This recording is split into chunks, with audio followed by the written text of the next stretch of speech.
देखिए, आज का जो वीडियो है सेविंग अकाउंट वालों के लिए नई लिमिट हुआ जारी। कैश को जमा करना, कैश को निकालना, इसी को लेकर के वीडियो है। नमस्कार साथियों, मेरा नाम विजय वर्मा है। आप देख रहे हो टेक्निकल वाले हौसला। देखिए, यहां पे income tax rule, withdrawal and deposit, cash in account, इसी को लेकर के है। बहुत बड़ा अपडेट है साथियों। देखिए, आयकर नियमों में इनकम टैक्स रूल के तहत बचत खाते, सेविंग अकाउंट में नगद जमा, कैश डिपॉजिट और नगद निकासी, कैश विड्रॉल के लिए सीमाएं निर्धारित की गई है। मतलब लिमिट्स लगाई गई है। समझ पा रहे हो? जो कि बहुत सारे लोगों को यह जानकारी नहीं है। तो पूरी जानकारी देने वाले साथियों वीडियो में बने रहना, जिनका पालन करना बहुत जरूरी है। समझ पा रहे हो? तो देखो, नगद जमा की निकासी, कैश डिपॉजिट लिमिट, आयकर विभाग ने इनकम टैक्स डिपार्टमेंट के नियमों के अनुसार बचत खाते में एक वित्तीय वर्ष में, मतलब एक फाइनेंशियल ईयर में नगद जमा करने की मुख्य किस प्रकार है, चलिए पूरा वीडियो में आपको हम बताते हैं। यदि आप एक वित्तीय वर्ष में सभी बचत खाते, ऑल सेविंग अकाउंट को मिलाकर के 10 लाख या उससे अधिक नगद जमा करते हैं तो इस पर क्या होने वाला है, बहुत सारे लोगों को पता नहीं है। तो चलिए पूरी बात बताएंगे। और बैंक या वित्तीय संस्थान इसकी सूचना आयकर विभाग को statement of financial transaction SFT के तहत देते हैं। समझ रहे हो? बैंक जानकारी दे देते हैं। अब देखिए, यहां पे यदि आप 10 लाख की सीमा को पार करते हैं तो क्या होगा, समझ रहे हो? अपनी आयकर रिटर्न ITR में आय का स्रोत, सोर्स ऑफ इनकम नहीं बताते हो तो क्या होगा, सारे चीज पर डिस्कस करने वाले हैं। तो आयकर विभाग से क्या नोटिस आ सकता है या नहीं आ सकता है? नगद जमा की गई राशि को जो है स्पष्टीकरण देना पड़ सकता है? बहुत सारे सवाल हैं जो कि इस वीडियो को देखोगे तो क्लियर हो पाएगा। और देखिए, 50,000 या उससे अधिक एक दिन में, अगर हम 50,000 या उससे अधिक नगद जमा करने के लिए आपको पैन कार्ड यानी कि परमानेंट अकाउंट नंबर देना अनिवार्य है। बहुत सारे लोगों को पता नहीं है। भाई 10,000 20,000 जमा करता है, क्या पता है, लेकिन अब 50,000 से अधिक जब जमा करोगे, 50,000 या तब आपको पता चलेगा। किसी भी ब्रांच में जाके पैसा जमा करोगे तब। तो देखो, वो भी डिस्कस करेंगे। और देखिए, नगद निकासी पर TDS ऑन कैश विड्रॉल, इसको लेकर के भी चर्चा करेंगे। पूरी जानकारी इस वीडियो में देने वाले साथियों, बने रहना। देखो, आयकर अधिनियम धारा 194N 194N के तहत बचत खाते से एक वित्तीय वर्ष में नगद निकासी पर एक निश्चित सीमा से अधिक होने पर क्या होता है, कटौती TDS से की जाती है। बहुत सारे लोग पूछ रहे हैं। भाई चलिए तो बताते हैं करके। देखो, नगद निकासी की कुल राशि एक वित्तीय वर्ष में सभी खातों ITR दाखिल करने के लिए TDS दर, जिन्होंने पिछले 3 साल में ITR दाखिल किया है, ठीक है। ITR दाखिल न करने वालों के लिए, अगर जिन्होंने ITR दाखिल नहीं किया, TDS दर जिन्होंने पिछले 3 सालों में ITR दाखिल नहीं किया है, तो पूरी बात हम इस वीडियो में आपको बताएंगे। देखिए, नगद निकासी की कुल राशि सभी खातों से होता है, याद रखिएगा। ITR दाखिल करने वालों के लिए भी, अब हम बताने वालों नहीं दाखिल करने वालों के लिए। देखिए, यहां पे समझिएगा, 20 लाख तक में अगर आप मान लीजिए नगद निकासी करते हैं सभी खातों से मिला करके, आपके 4-5 सेविंग अकाउंट है, आप कर रहे हो 2 3 4 5 जो भी है, ठीक है। और ITR दाखिल अगर आप जो है TDS की दरें पिछले 3 साल में अगर आपने किया, तो भाई आपको ITR जब दाखिल करते हो तो यहां पे शून्य, 20 लाख तक में कोई दिक्कत नहीं है। ITR दाखिल भी नहीं कर रहे तो भी शून्य है, ठीक है। लेकिन जैसे ही आप 20 लाख से, मान लीजिए 20 लाख से ज्यादा हो गया, एक भी रुपया, 20 लाख से 1 करोड़ के बीच में अगर आप कोई पैसे को निकाल रहे हो, जमा कर रहे हो, है ना, कैश में, तो वहां पर आपको ITR अगर आप 3 साल में एक बार दाखिल कर रहे हो या साल साल में कर रहे हो, तो वहां पर आपको कोई TDS नहीं लगेगा। लेकिन अगर आप ITR दाखिल नहीं कर रहे हो, 20 लाख से प्लस होगी आपका कैश में विड्रॉल, लेन देन, है ना, सभी अकाउंट मिला के, तो वहां पर आपको 20 लाख से अगर अधिक आपने किया तो 2% का चार्ज काटा जाएगा। समझ लो भाई, 2% कितना होगा, अच्छा खासा रकम हो जाएगा, है ना। 2% चार्ज कटेगा। और देखिए, ये उसके बाद, ये तो 20 लाख की बात हो गई। अगर आपने 1 करोड़ से अधिक कर दिया, मान लीजिए 20 लाख से 1 करोड़ के बीच क्या था, 2%, अगर आपने 1 करोड़ से अधिक लेन देन कर दिया कैश में, अगर आपने ITR फाइल किया है 20 लाख तक में तो शून्य है, याद रखना। अगर आपने आईटीआर फाइल किया तो शून्य है, लेकिन अगर आईटीआर फाइल नहीं किया तो 2% है 20 लाख तक में। ठीक है, 20 लाख से ऊपर में, मतलब 20 लाख से 1 करोड़ के बीच में शून्य है अगर आईटीआर फाइल कर रहे हो तो 1 करोड़ तक में, लेकिन आईटीआर फाइल नहीं कर रहे तो 2% है। ठीक है, 1 करोड़, लेकिन 1 करोड़ से ज्यादा हो रहा है आपका ट्रांजेक्शन, तो अगर आप आईटीआर फाइल कर रहे हो तो भाई 2% का आपका चार्ज लगेगा। ठीक है, 1 करोड़ से ज्यादा होगा तब, एक फाइनेंशियल ईयर में। अगर आप मान लो आप आईटीआर फाइल नहीं करते हो, 1 करोड़ से ज्यादा आपका हो गया, 1 करोड़ 10 लाख, 1 करोड़ 5 लाख, 1 करोड़ 1 लाख, कुछ भी, 2 करोड़ हो गया, 3 करोड़ हो गया, 5 करोड़ हो गया, है ना, तो आप पर यहां पर आईटीआर फाइल नहीं किया तो 5% चार्ज लगेगा। 1 करोड़ का 5%, याद रखिएगा, निकाल लेना भाई। तो ये नियम जानना बहुत जरूरी है। एक एक चीज को हम बता रहे हैं, समझिएगा, इस तरीके से कोई नहीं बताएगा आपको। और टीडीएस केवल सीमा से अधिक की गई राशि की पर काटा जाता है, याद रखिएगा। यह सीमा एक वित्तीय वर्ष में सभी खाते, जितने भी सेविंग अकाउंट है, जितने भी करंट अकाउंट है, सभी से की गई कुल नगद राशि पर लागू होती है। समझ पा रहे हो? नगद मतलब समझ रहे हो ना, कैश में। अब देखिए यहां पे समझिएगा, आप लोगों के लिए यहां कुछ सुझाव दे रहे हैं और कुछ यहां डिस्कस करने वाले, एक एक चीज को समझिएगा।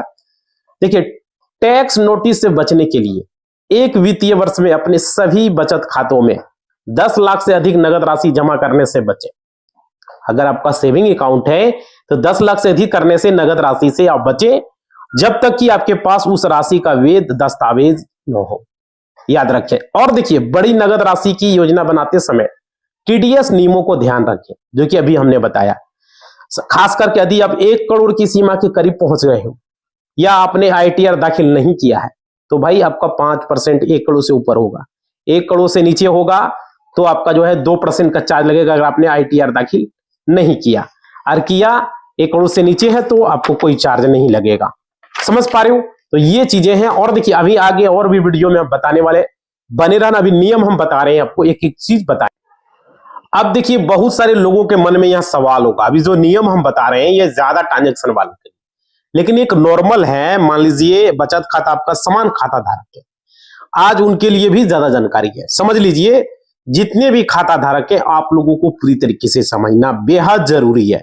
और देखिए, चाहे आप महिला हो, चाहे आप पुरुष हो, चाहे आप कॉलेज स्टूडेंट हो, जनरल कंपटीशन की तैयारी कर रही हो, सबको समझना जरूरी है। कानून को जानना बहुत जरूरी है। देखिए, 2025 में इनकम टैक्स डिपार्टमेंट बहुत ज्यादा सख्त हो गया है, बहुत ज्यादा।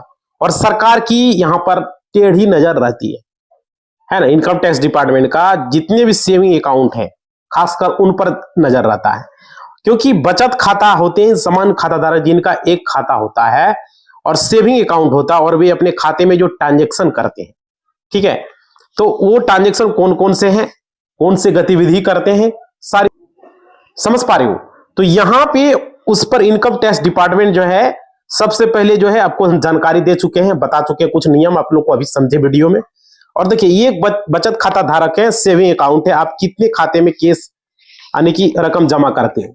सवाल ये है भाई, देखो, आप केस में अगर आप जमा करते हो तो ये सुनकर आपको कुछ समझने की जरूरत है। बहुत सारे ऐसे लोग हैं जो केस में जमा कर रहे हैं, केस में पैसे को निकाल रहे हैं, तो है ना। आप अगर 10 लाख 20 लाख अपने खाते में जमा कर दिए, समझ रहे हो, आपको नियम पता ही नहीं है, वीडियो देखते ही नहीं हो भाई, तो बाद में धोखा होगा। काश वीडियो पहले देख लेते, इसलिए इस वीडियो को पूरा देखो, बहुत कुछ सीखने को मिलेगा। देखिए, सेविंग अकाउंट में कभी भी 5,000 आप जमा कर रहे हो, कभी 10,000 कर रहे हो, कभी 15,000, कभी 25,000, 50,000, लाख, है ना, कभी जमा कर रहे हो आप, है ना। तो आपको लगता नहीं भाई मुझे तो इनकम टैक्स डिपार्टमेंट से कोई लेना देना नहीं है, हमें कोई नोटिस नहीं आएगा। समझ पा रहे हो? तो देखो, मेरे पास ऐसा कोई झंझट का सामना हमको नहीं करना पड़ेगा।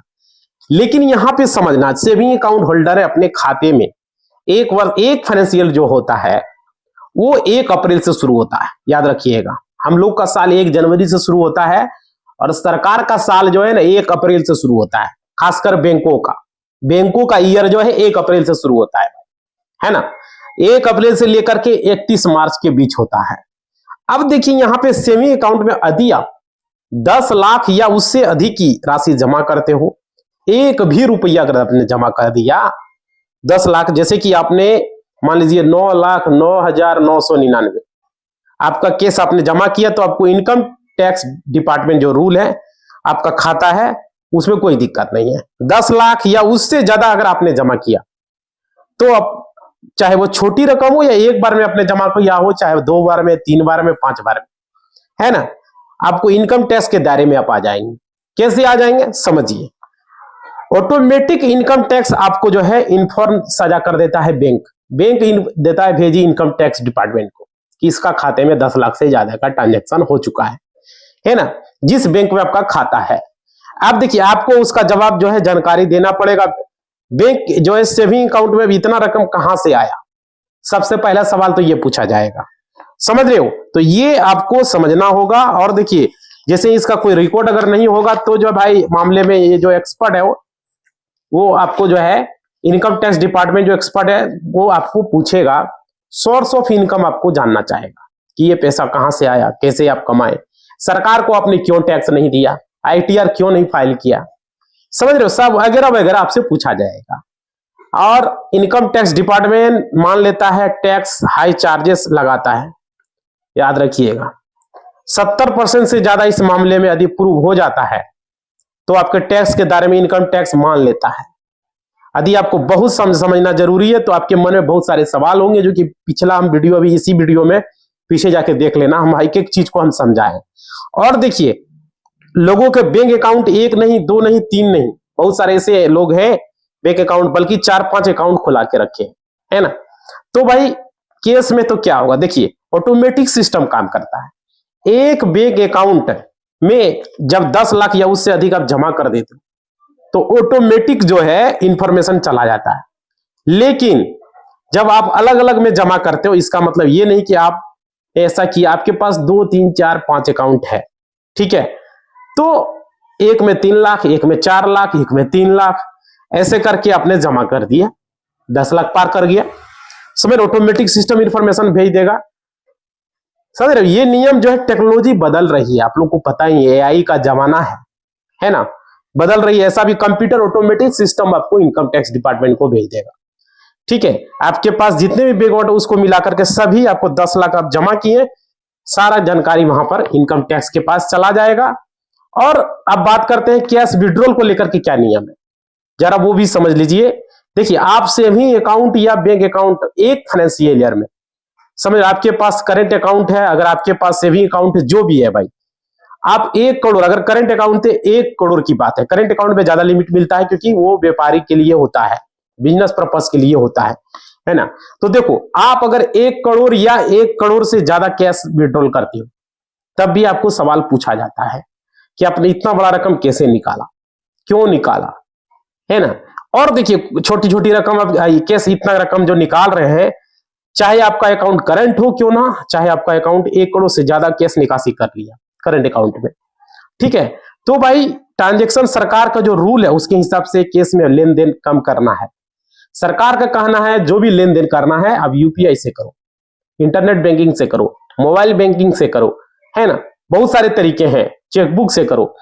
लेकिन आप जो ये कैश में कर रहे हो, है ना, तो ये कम करना है, डिजिटल प्लेटफॉर्म को बढ़ावा देना है, सरकार का ये कहना है ना। तो आपने जो कैश में जमा किया, निकासी किया, उसके पीछे का रिकॉर्ड सरकार के पास नहीं रह पाता है। ऑनलाइन में क्या होता है कि पैसा उसके पास कहां से आया सरकार को पता चल जाता है, आपने कहां ट्रांसफर किया पता चल जाता है। कैश में कैसे किसको दिए, कितना लिए, कुछ पता नहीं चल पाता है। इसलिए कैश की लिमिट कम है, सरकार को इसकी जानकारी नहीं हो पाती है कि पैसे कहां से आ रहे हैं, पैसे कहां पर जा रहे हैं, है ना। तो यहां पर इसलिए यहां सबसे ज्यादा संदेह होता है। इनकम टैक्स डिपार्टमेंट का ये काम, समझ पा रहे, ऑनलाइन से आप करो कोई दिक्कत नहीं है, इसलिए यहां पर नई लिमिट जो है तय किया गया है। करंट अकाउंट में भी अगर आप ऑनलाइन से करते हो तो कोई दिक्कत नहीं है, लेकिन ऑफलाइन से करोगे तो उसमें भी दिक्कत आ जाएगा, समझ पा रहे हो। तो यहां पे ये है भाई। अब देखिए, बहुत सारे लोगों को ये डाउट था। अभी देखो टीडीएस किस प्रकार से कटता है वो एक बार मैं रिपीट करूंगा बाद में भी, अभी आप लोग समझिए। देखिए यहां पे समझिएगा कि बहुत सारे लोगों का बैंक अकाउंट क्या होता है, इनएक्टिव हो जाता है, इनएक्टिव मोड में आ जाता है, डोरमेट में रह जाता है, और वे सोचता है कि बैंक अकाउंट पर इनकम टैक्स का कोई ध्यान ही नहीं होगा। भाई ऐसा बात नहीं है, पूरी नजर रहता है। आप जो ऐसा मत समझिएगा, कोई भी इनएक्टिव अकाउंट है, चाहे वो डोरमेट हो, उसका केवाईसी अगर आप नहीं हुआ है, समझ रहे, तो बहुत दिनों से बंद पड़ा रहता है, अचानक आप पैसे उसमें जमा कर देते हो, कैश 10 लाख 5 लाख 7 लाख, है ना, एक बार में जमा कर, तभी आप उनसे बच नहीं पाएंगे। याद रखिए, इनकम टैक्स आपसे, क्योंकि आप इनएक्टिव अकाउंट था, अचानक उसमें केस आ गया, आपने इस बैंक खाते में जमा कर दिया, है ना, तो आपके मन में होगा कि जो ज्वाइंट अकाउंट है, बहुत सारे ऐसे लोग हैं, तो ज्वाइंट अकाउंट आप कितना भी केस जमा करते हो या विड्रॉल करते हो, चाहे वो ज्वाइंट अकाउंट क्यों ना हो, समझ, 10 लाख से ज्यादा जमा करते हो, तो एक व्यक्ति नहीं, दोनों व्यक्ति से जो है इनकम टैक्स डिपार्टमेंट, चाहे वो सेविंग अकाउंट ही हो, दो एक व्यक्ति है, तो 10 लाख ही लिमिट है ना ज्वाइंट अकाउंट। इसका मतलब क्या हुआ कि 20 लाख कर लोगे कि नहीं भाई? तो 10 लाख से अधिक केस जमा कहां से किए आप, है ना, और उसका वैलिड प्रूफ कारण भी आपको बताना पड़ेगा, आपने आईटीआर क्यों नहीं फाइल किया, समझ रहे हो। तो ये चीजें, ज्वाइंट अकाउंट है, अभी आप एफडी करते हो, फिक्स डिपॉजिट या आरडी करते हो, इस प्रकार से भी सेविंग करते हो, तो उसका जो इंटरेस्ट आपको मिलता है, ब्याज मिलता है, तो उसकी जानकारी आप आईटीआर या income tax file, return file आप नहीं बताते हैं कि क्यों आपने नहीं किया, तो संदेह के घेरे में आप आ जाएंगे। और आप जो है, इसलिए आप जब भी एफडी करते हो भाई, इस चीजों को ध्यान रखना, फिक्स डिपॉजिट करते हो, रिकरिंग डिपॉजिट करते हो, है ना, सेविंग करते हो कैश में फाइनेंशियल ईयर में, तो आप 10 लाख या उससे ज्यादा की आप मान लीजिए कैश मनी में आप एफडी कर रहे हो, है ना, रिकरिंग कर रहे हो, बहुत सारी है, आप कैश वाली रकम यदि आप सेविंग अकाउंट में डालते हो, तो सवालों के घेरे में आप आ जाएंगे, समझ पा रहे हो। तो ये जरूरी है। और देखिए, आप क्योंकि इतना रकम कैश कहां से प्राप्त किया, कैश वाली रकम आपने फिक्स कर दिया, इसका इनकम क्या है, सरकार का इनकम टैक्स डिपार्टमेंट सवाल करेगा, सरकार को आपने टैक्स क्यों नहीं पे किया, समझ पा रहे हो। तो भाई ये सारे सवाल आजकल सबसे ज्यादा कैश वाली रकम पर, चाहे कैश किसी को दे रहे हो, चाहे कैश किसी से आप ले रहे हो, समझ रहे हो, उसका जो है हिसाब किताब आपको इनकम टैक्स डिपार्टमेंट के पास नहीं होता है, समझ पा रहे हो।